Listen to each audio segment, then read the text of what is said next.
TB મુક્ત ભારત અભિયાન અંતર્ગત ગરબાડા તાલુકા પ્રાથમિક આરોગ્ય કેન્દ્ર જાંબુઆના સિમલિયા ગામ ખાતે પોર્ટેબલ એક્સ-રે દ્વારા ટીબી તપાસ કેમ્પનું સફળ આયોજન। ટીબી મુક્ત ભારત અભિયાન અંતર્ગત ગરબાડા તાલુકાના જાંબુઆ પ્રાથમિક આરોગ્ય કેન્દ્ર વિસ્તારના સિમલિયા ગામ ખાતે પોર્ટેબલ એક્સ-રે મશીન દ્વારા વિશેષ ટીબી તપાસ કેમ્પનું આયોજન કરવામાં આવ્યું હતું। આ કેમ્પમાં મુખ્ય જિલ્લા આરોગ્ય અધિકારી, જિલ્લા ક્ષય અધિકારી તથા તાલુકા આરોગ્ય અધિકારીના સક્ષમ માર્ગદર્શન હેઠળ યોજાયો હતો।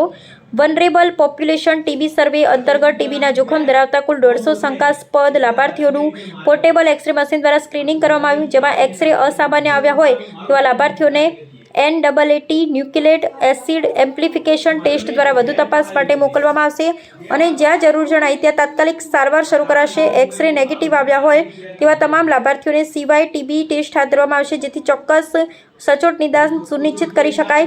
આ કેમ્પના સુચારુ સંચાલનમાં જાંબુઆ પ્રાથમિક આરોગ્ય કેન્દ્રના મેડિકલ ઓફિસરના નેતૃત્વ હેઠળ તાલુકા ટીબી સ્ટાફ, પિરામલ ફાઉન્ડેશનના કોઓર્ડિનેટર FHW, MPHW તથા આશા કાર્યકર્તા બહેનો સહિત સમગ્ર આરોગ્ય ટીમે ઉત્સાહ અને સેવાભાવ સાથે ભાગ લીધો। આ પ્રકારના કેમ્પ દ્વારા ટીબીની વહેલી ઓળખ અને સમયસર સારવાર સુલભ બનશે, જે ટીબી મુક્ત ભારતના લક્ષ્ય તરફ મહત્વપૂર્ણ પગલું સાબિત થશે।